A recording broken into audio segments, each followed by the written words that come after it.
ground. It's all part of my rock and roll fantasy. It's all part of my rock and roll dream.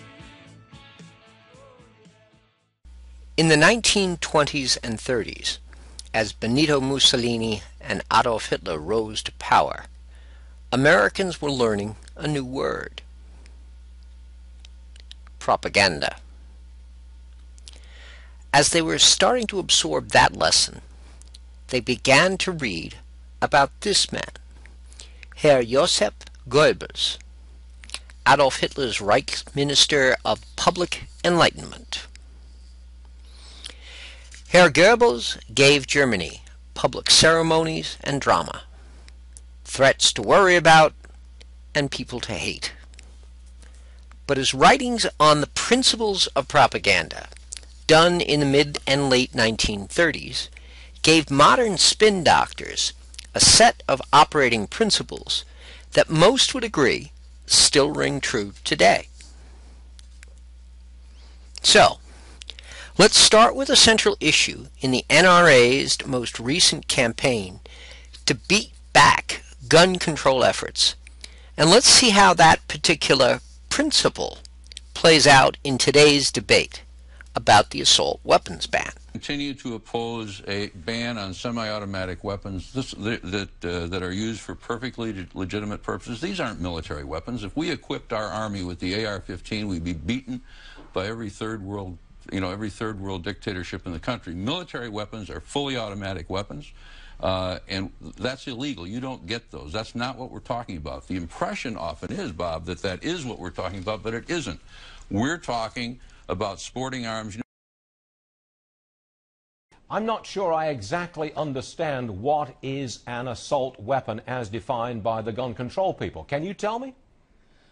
Well, sure. I mean, I'll tell you what it is. It's an invented term by the people that hate the Second Amendment in this country to confuse the American public. I mean, the military uses assault in a lot of ways. Assault tactical teams, assault tactics, all this. The anti-gun movement simply borrowed the term assault rifle and put it on civilian firearms.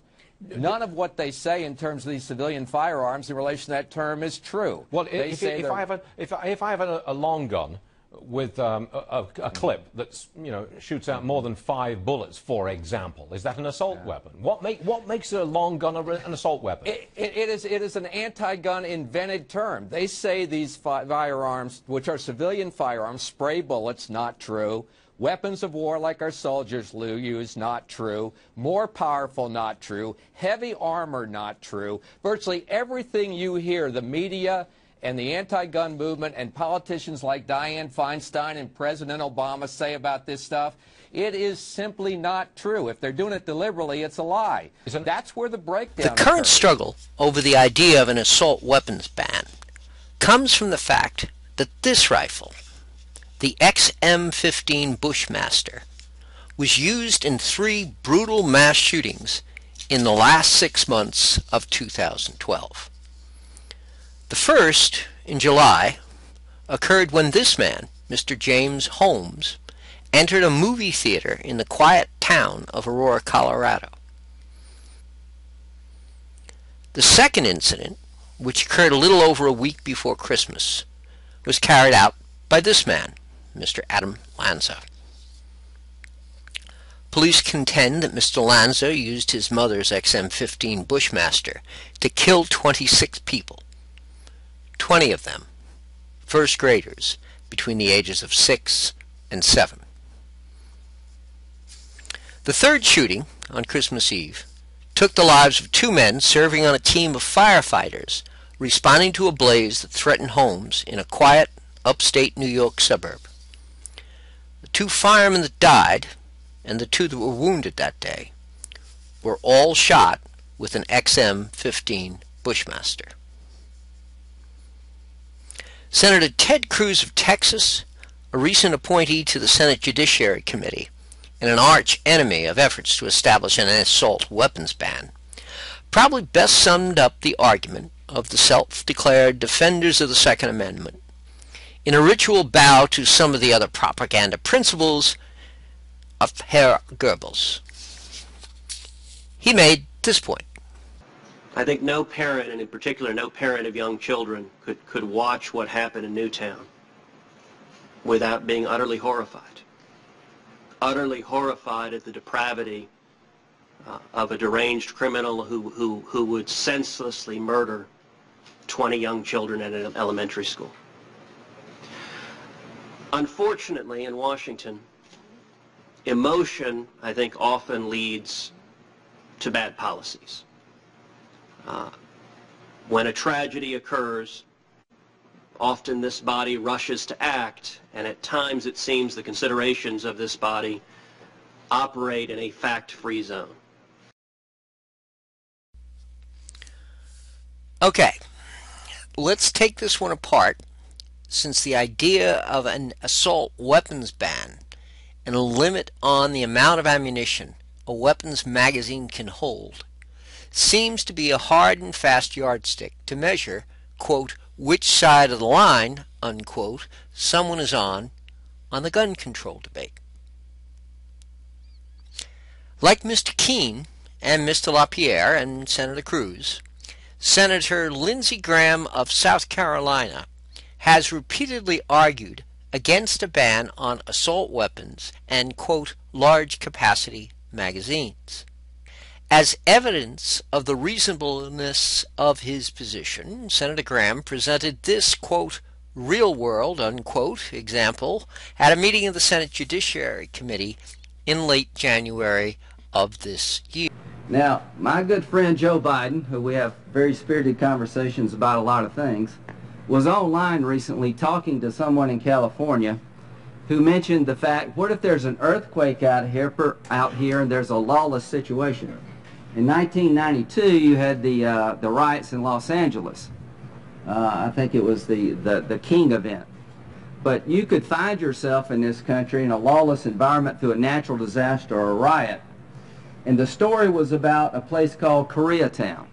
There are marauding gangs going throughout the area, burning stores, looting and robbing and raping. And the vice president said, in response to, that's why I want my AR-15, he said, no, you would be better off with a 12-gauge shotgun.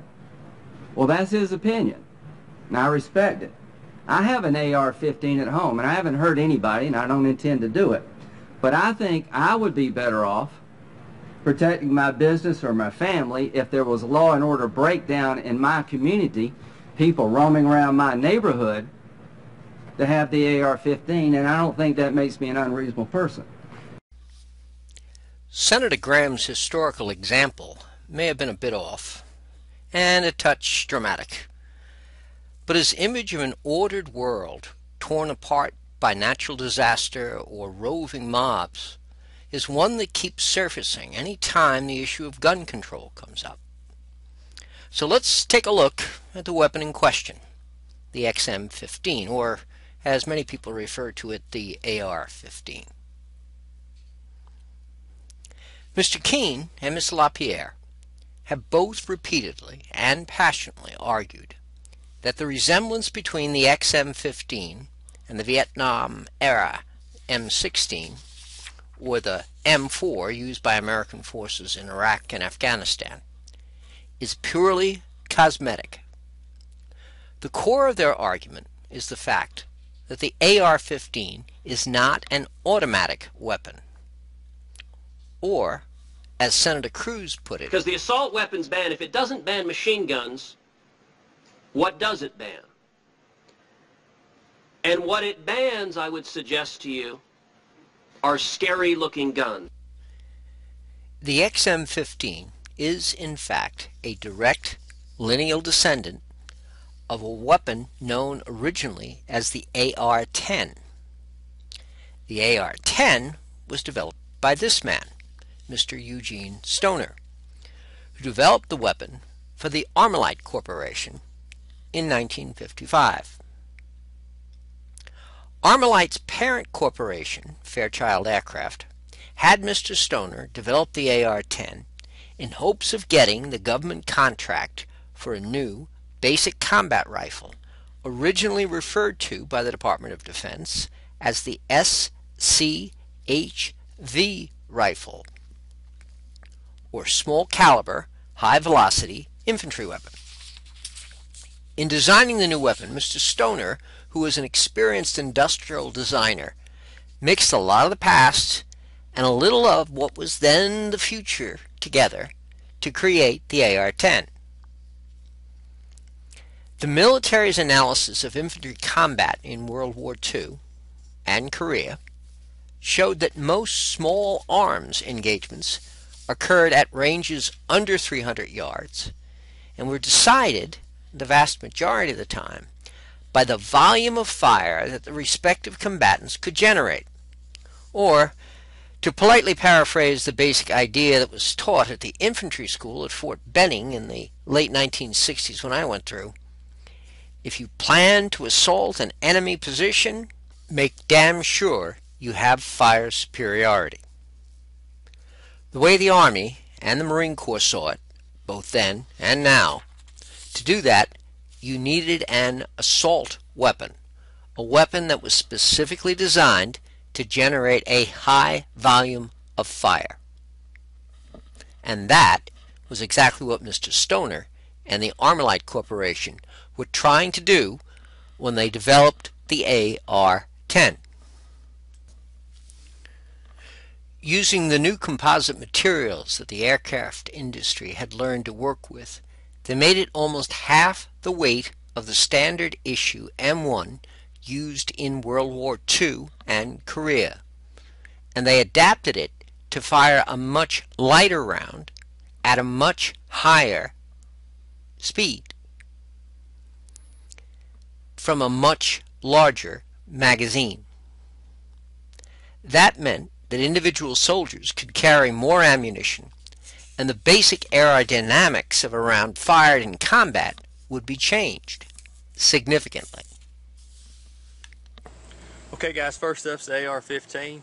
I'm going 15 rounds in the gun, 1 in the chamber, safety on. I'm going to put 5 rounds in the barrel, 5 rounds on a 50-yard target, 5 rounds on a 100-yard target, mag change, 5, 5, and 5. I'm going to be timing this. I've got a 3-second delay on my timer, so on the second beat is our key to go. Here we go.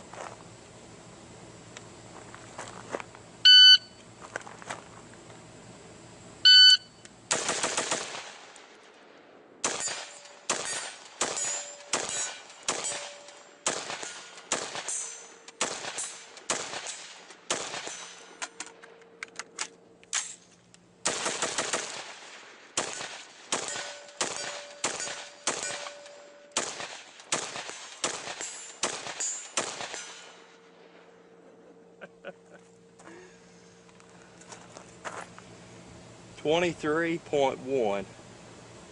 First shot, .87. Not too bad if I must say so myself. America, baby. As you're thinking about all this, remember what Hal Goebbels said and what Mr. Lincoln had to say. When you're done thinking that through, contact your congressman and your senator and tell them which side of the argument you're on. Just remember what the stakes are.